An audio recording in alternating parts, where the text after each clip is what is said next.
खालिद बिन वलीद इस्लाम के इतिहास के सबसे महान और अजेय सेनापतियों में से एक माने जाते हैं। 592 ईस्वी में मक्का के कुरैश कबीले में जन्मे खालिद ने बचपन से ही युद्ध कला में महारत हासिल कर ली थी। हालांकि उन्होंने शुरू में इस्लाम का विरोध किया।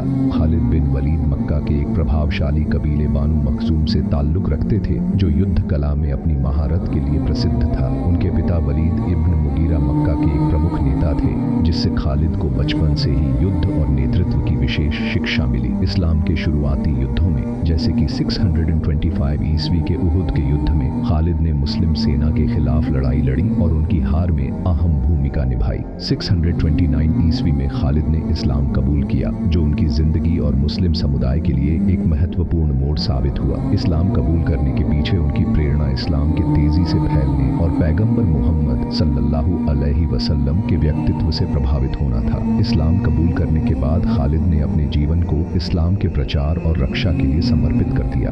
खालिद का पहला बड़ा सैन्य योगदान 629 ईस्वी में मूताह की लड़ाई में था। यह युद्ध पहली बार रोमक बाइजेंटाइन साम्राज्य के खिलाफ हुआ था। जब इस युद्ध में मुस्लिम सेना के 3 प्रमुख सेनापति मारे गए, तब खालिद ने कमान संभाली और अत्यधिक सूझबूझ से मुस्लिम सेना को सुरक्षित पीछे हटने में मदद की। इस लड़ाई के बाद पैगंबर मोहम्मद सल्लल्लाहु अलैहि वसल्लम ने उन्हें सैफुल्लाह, अल्लाह की तलवार का खिताब दिया। खालिद की सबसे प्रसिद्ध विजय रिद्दा युद्ध 633 ईस्वी में थी, जो पैगंबर मोहम्मद सल्लल्लाहु अलैहि वसल्लम की मृत्यु के बाद अरब कबीलों की विद्रोह को दबाने के लिए लड़ी गई थी। उनकी सैन्य कुशलता और साहस ने इन विद्रोहों को पराजित करने में महत्वपूर्ण भूमिका निभाई और इस्लामी राज्य को स्थिरता प्रदान की। खालिद बिन वलीद की सबसे बड़ी उपलब्धियों में से एक 636 ईस्वी में बाइजेंटाइन साम्राज्य के खिलाफ यरमुक की लड़ाई थी। यह लड़ाई आज के जॉर्डन में यरमुक नदी के पास लड़ी गई थी। मुस्लिम सेना, जो संख्या में बहुत कम थी, खालिद की बेहतरीन रणनीतियों की वजह से